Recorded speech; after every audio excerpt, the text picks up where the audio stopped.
ini memang sebuah cerita film, tapi di kehidupan nyata, banyak orang mengaku melihat penampakan hantu, lalu tersebarlah kisah menyeramkan di masyarakat, seperti pocong, kuntilanak, genderuwo, atau wewe gombel.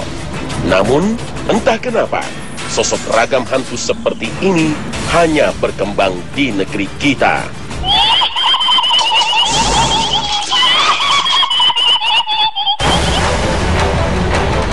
Konon, mereka adalah arwah penasaran yang mendiami sebuah tempat angker. Akhirnya, banyak orang percaya di tempat terjadinya kecelakaan maut, pembantaian, atau lokasi orang gantung diri sering terlihat arwah bergentayangan. Konon, arwah-arwah ini belum diterima di bumi dan ingin kembali ke dunia. Manusia percaya telah memiliki kontrak hidup dengan Sang Maha Pencipta, misalnya 80 tahun. Namun ada kepercayaan yang berlebihan bahwa apabila sebelum mencapai usia itu, tiba-tiba ia mati secara terpaksa karena kecelakaan, dibunuh, atau bunuh diri. Inilah yang menyebabkan arwah gentayangan. Benarkah? Adakah arwah penasaran? Bagaimanakah penjelasan Al-Quran dan hadis Nabi mengenai perkara ini?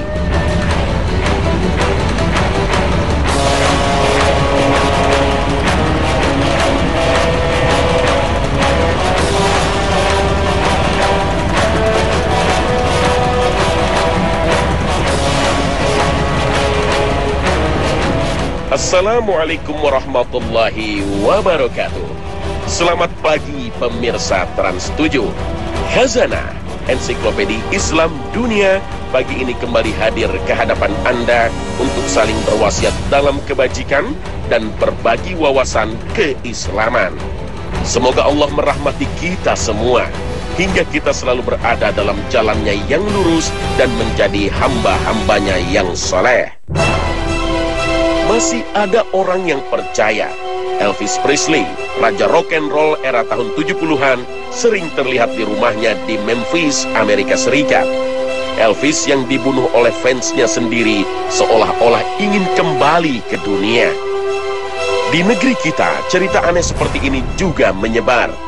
Konon, ada orang yang pernah melihat sosok Nike Ardila yang mati karena kecelakaan mobil pada tahun 1995, atau Alda Risma yang tewas dibunuh di sebuah hotel pada tahun 2006. Cerita seperti ini tentu tidak bisa diverifikasi kebenarannya. Namun, kita hidup di tengah berbagai mitos yang sering menjebak kita untuk mempercayainya. Kita seringkali disuguhi berbagai tontonan mistis, misalnya tentang kuntilanak, yang dipercayai sosok hantu yang berasal dari perempuan hamil yang dibunuh, kemudian kembali ke dunia ingin menuntut balas.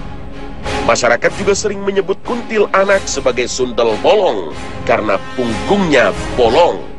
Hantu sesungguhnya adalah jin yang memiliki kemampuan untuk menyerupai apa saja, termasuk manusia, sebagaimana dikisahkan dalam berbagai riwayat. Jin pernah mendatangi kaum musyrikin Mekah berwujud Suraqah bin Malik dan menjanjikan kemenangan bagi mereka untuk melawan Rasulullah Shallallahu Alaihi Wasallam. Sahabat Abu Hurairah radhiyallahu anhu pernah memergoki jin yang berbentuk orang tua yang tengah mencuri zakat. Kemudian Abu Hurairah sempat bertanya, bagaimana cara untuk terhindar dari godaan setan? Ia pun menjawabnya, bacalah ayat kursi. Dalam berbagai hadis, Rasulullah juga telah mengabarkan pada kita bahwa jin bisa beralih rupa menjadi binatang seperti keledai atau anjing hitam. Lalu benarkah hantu-hantu ini berawal dari arwah yang gentayangan? Ada sebuah dalil yang menyatakan mayit tidak merasa tenang ketika utangnya belum dilunasi. Dari Abu Hurairah radhiyallahu anhu, Nabi Shallallahu Alaihi Wasallam bersabda, jiwa seorang mukmin tergantung karena utangnya sampai utang itu dilunasi. Hadis riwayat Tirmizi, Ibnu Majah, dan disahihkan Syuaib Al-Arnaud. Dalam hadis lain dari Jabir bin Abdullah, Beliau menceritakan ada seseorang yang meninggal. Kami memandikannya, memberinya minyak wangi dan mengkafaninya. Kemudian kami bawa ke hadapan Rasulullah SAW agar beliau mensolatinya. Mohon Anda mensolatinya, pinta kami. Beliau pun melangkah satu langkah. Apakah dia punya utang? Tanya Nabi. Ada, 2 dinar, jawab kami. Tiba-tiba beliau kembali, hingga Abu Qatadah siap menanggung utangnya. 2 dinar tanggunganku, kata Abu Qatadah. Menjadi tanggungan orang yang berutang dan mayit telah lepas tangan? Tanya Nabi. Ya, jawab Jabir. Kemudian Nabi SAW bersedia mensolati jenazah orang itu. Keesokan harinya Nabi SAW bertanya kepada Abu Qatadah, bagaimana dengan 2 dinar? Dia baru meninggal kemarin, kata Abu Qatadah. Besoknya Abu Qatadah mendatangi Nabi SAW. Telah saya lunasi utangnya.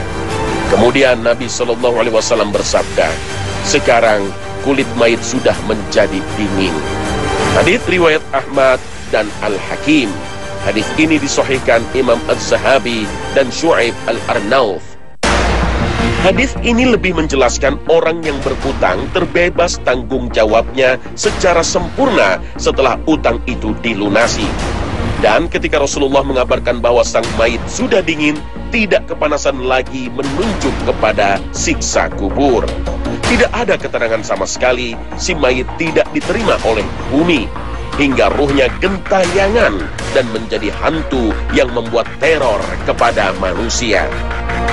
Allah Ta'ala telah menegaskan dalam firman-Nya bahwa ruh manusia tidak bisa kembali ke dunia. Demikianlah keadaan orang-orang kafir itu, hingga apabila datang kematian kepada seseorang dari mereka, dia berkata, ya Tuhanku, kembalikanlah aku ke dunia, agar aku berbuat amal yang soleh terhadap yang telah aku tinggalkan. Sekali-kali tidak. Sesungguhnya itu adalah perkataan yang diucapkannya saja, dan di hadapan mereka ada dinding sampai hari mereka dibangkitkan. Al-Quran, Surah Al-Mu'minun, ayat 99 hingga 100.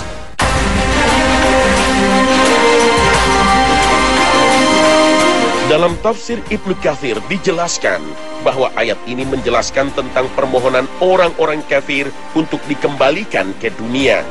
Tapi tidak bisa terwujud, karena sebentar lagi mereka akan masuk ke alam kubur. Permohonan untuk kembali ke dunia juga diutarakan oleh orang-orang yang mati syahid berperang di jalan Allah, tapi dalam kondisi yang sangat berbeda. Sebagaimana hadis diriwayatkan dari Jabir bin Abdullah radhiyallahu anhu, beliau menceritakan, suatu hari Rasulullah SAW bertemu denganku. Wahai Jabir, mengapa engkau sedih? Tanya Nabi SAW. Ya Rasulullah, ayahku mati syahid, sementara beliau meninggalkan beberapa anak dan utang. Jawab Jabir, maukah ku ceritakan nikmat besar yang Allah berikan kepada ayahmu? Tawar Nabi. Tentu ya Rasulullah, jawab Jabir. Kemudian Nabi SAW bersabda, Allah tidak pernah berbicara dengan seorang pun kecuali di balik tabir. Sementara itu Allah menghidupkan ayahmu dan berbicara dengannya secara berhadap-hadapan. Allah berfirman, wahai hambaku, mintalah sesuatu kepadaku, pasti ku beri. Ya Allah, hidupkanlah aku kembali di dunia, agar aku bisa berperang di jalanmu untuk kedua kalinya. Jawab hamba. Allah berfirman, telah menjadi ketetapanku sebelumnya bahwa mereka tidak akan dikembalikan ke dunia. Hadis riwayat Tirmizi dan Ibnu Hibban, disahihkan Syu'aib Al-Arnauf. Jika ruh tidak mungkin kembali ke dunia, lalu bagaimana orang yang bermimpi bertemu dengan orang yang telah meninggal?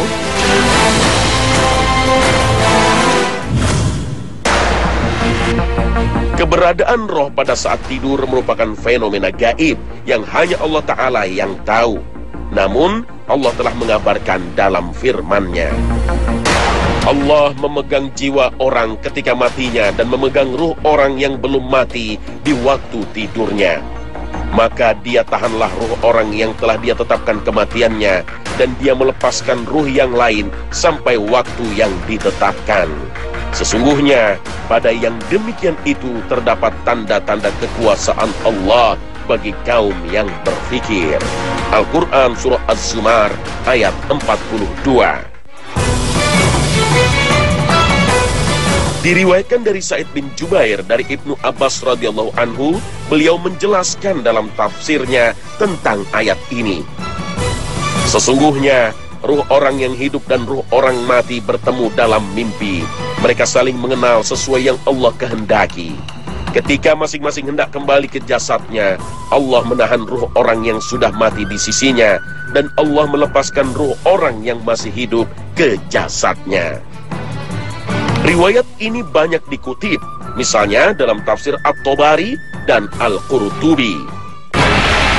Kisah para sahabat yang bermimpi bertemu dengan orang yang sudah wafat banyak diriwayatkan, antara lain kisah sahabat Thabit bin Qais radhiyallahu anhu. Ia meninggal saat terjadi perang Yamamah untuk memerangi nabi palsu Musailimah Al-Kadzdzab. Jenazah Thabit ditemukan oleh seseorang, kemudian ia mengambil baju besi yang dikenakannya. Setelah peristiwa itu, ada sahabat lain bermimpi bertemu Thabit bin Qais, kemudian berwasiat untuk mengambil baju perang dari orang itu dan menceritakan di mana posisi baju besi itu disimpan.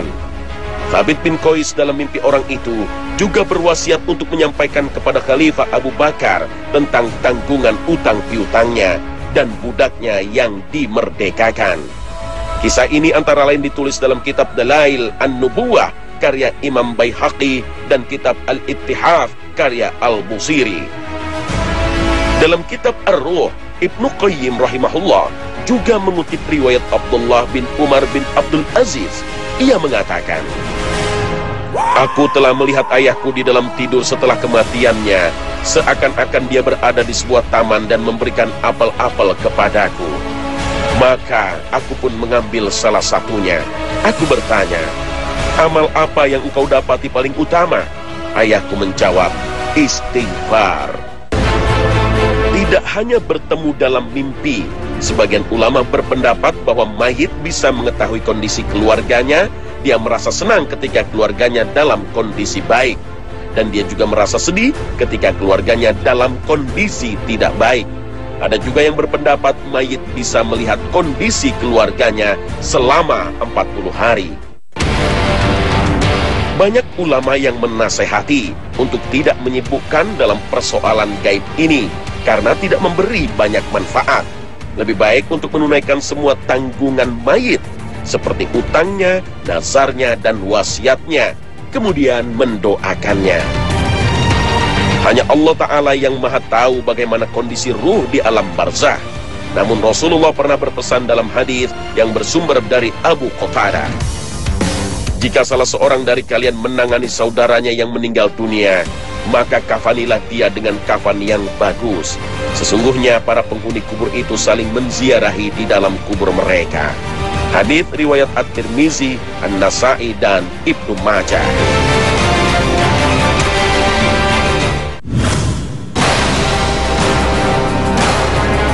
Alam secara garis besar terbagi menjadi 3, yaitu alam dunia, alam barzah, dan alam akhirat.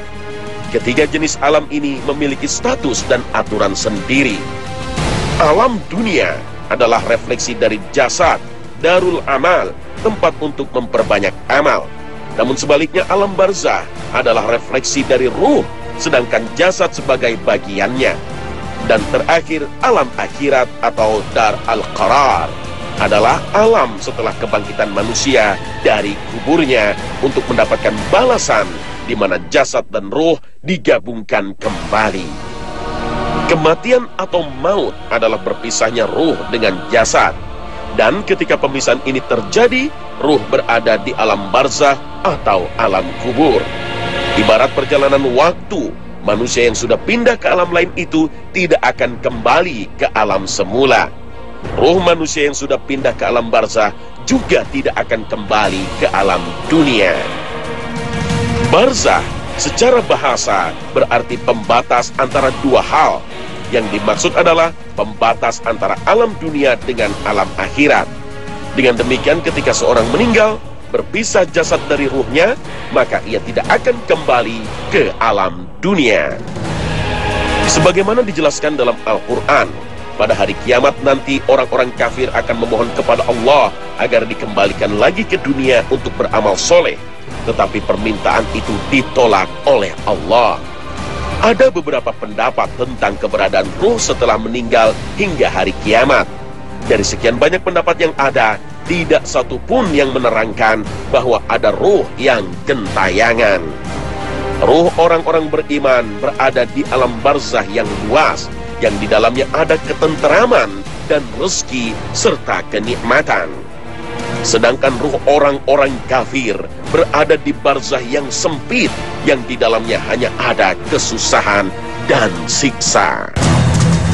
Ruh-ruh yang bergentayangan itu sejatinya adalah setan yang melakukan tipu daya dengan menyerupai orang yang sudah meninggal.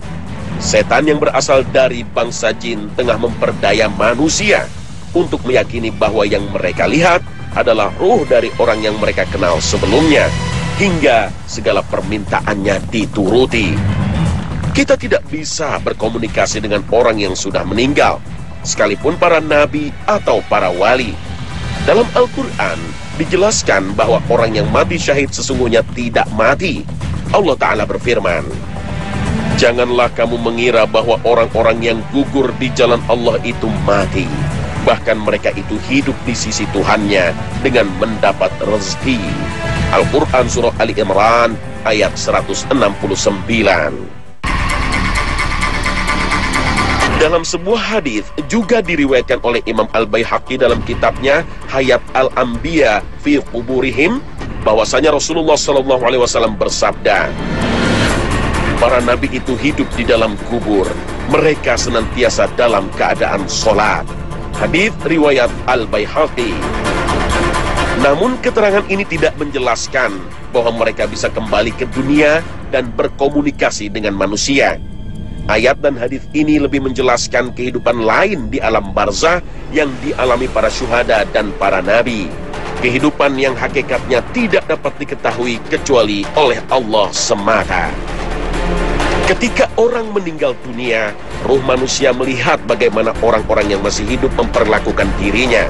Sebagaimana hadis yang diriwayatkan Abu Sa'id Al-Khudri radhiyallahu anhu, Rasulullah bersabda, "Jika jenazah telah siap, kemudian kaum lelaki memikulnya di atas pundak-pundak mereka, maka jenazah itu orang soleh, ia berkata, 'Segerakanlah aku.' Tetapi jika tidak soleh, ia berkata kepada keluarganya, 'Celaka, akan kalian bawa kemana aku?' Segala sesuatu akan mendengar suaranya selain manusia, dan andaikan manusia mendengarnya, niscaya akan jatuh tersungkur." Hadis riwayat Bukhari. Hadis ini sebenarnya hanya mempertegas tentang siksa dan nikmat kubur. Orang-orang kafir yang meninggal akan mendapatkan siksa kubur. Jadi bagaimana mungkin ia gentayangan di bumi? Begitu pula orang yang beriman dan beramal soleh akan merasakan kenikmatan di alam kubur. Jadi sekali lagi, orang yang kesurupan roh leluhur sesungguhnya adalah tipu daya setan, karena setan diberi kemampuan oleh Allah untuk masuk ke tubuh manusia dan beredar di aliran darahnya. Na'udzubillah minasyaitonir rajim.